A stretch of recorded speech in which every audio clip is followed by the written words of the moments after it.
നല്ല സൂപ്പർ ഒരു വെറൈറ്റി മുട്ടക്കറി ഉണ്ടാക്കിയാലോ.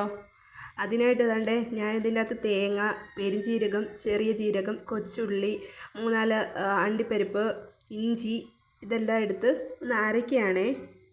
ഇത് ചെറുതായിട്ട് മൂപ്പിച്ചിട്ടും അരയ്ക്കാം, ഞാൻ മൂപ്പിക്കുന്നില്ല.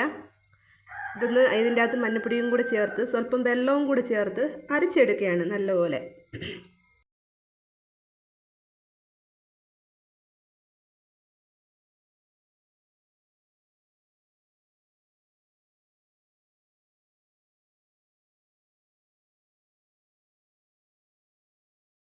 ഇതിനായിട്ട് ഒരു സവാളയും ഒരു തക്കാളിയും 2 പച്ചമുളകും എടുത്തിട്ടുണ്ട്.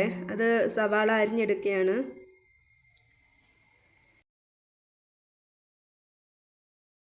ഇനി അടുപ്പിലേക്ക് ഒരു ചീനിച്ചട്ടിയോ അല്ലെങ്കിൽ പാനോ വെച്ച് അതിലേക്ക് ആവശ്യത്തിന് വെളിച്ചെണ്ണ ഒഴിച്ച് ഞാൻ സ്വല്പം പെരുംജീരകം കൂടെ ചേർത്തിട്ടുണ്ട്. അന്നേരം ഈ സവാളയും തക്കാളിയും പച്ചമുളകും ഒക്കെ ചേർത്തൊന്ന് മൂപ്പിച്ചെടുക്കാം. നന്നായിട്ടൊന്ന് മൂത്ത് വരട്ടെ. ഇതിലേക്ക് ഒരു സ്വല്പം ഉപ്പും കൂടെ ചേർത്ത് കൊടുക്കാം. അന്നേരം നന്നായിട്ട് വാടി വരും.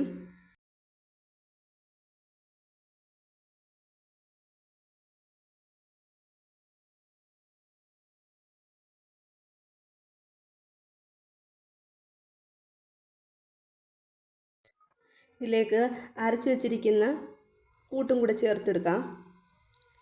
ആ മിക്സിയുടെ ജാറിലേക്ക് കുറച്ച് വെള്ളവും കൂടി ചേർത്ത് ഒരു ചാറ് രൂപത്തിലാക്കാം.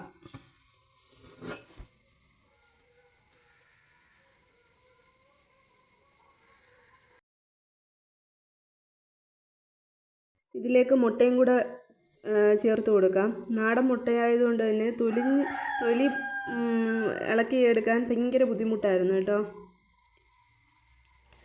അങ്ങനെ ഇതിലേക്ക് കടു പൊട്ടിച്ച് വയ്ക്കാം. ലാസ്റ്റ് ഘട്ടം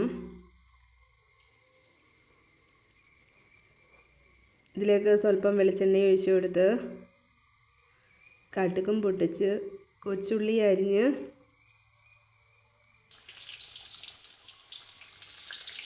ഇത് മൂത്തൊന്ന് വരുമ്പോഴത്തേക്കും ഇതിലേക്ക് സ്വല്പം കളറിന് വേണ്ടി ചെറിയൊരു കാശ്മീരി മുളക് പൊടിയും കൂടെ ചേർത്ത്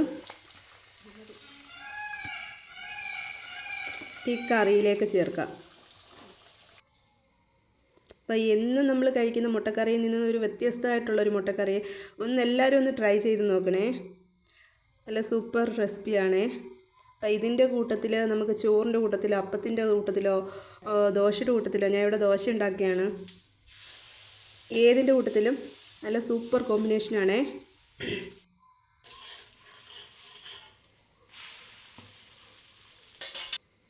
അപ്പോൾ അത്രയേ ഉള്ളൂ. ബൈ.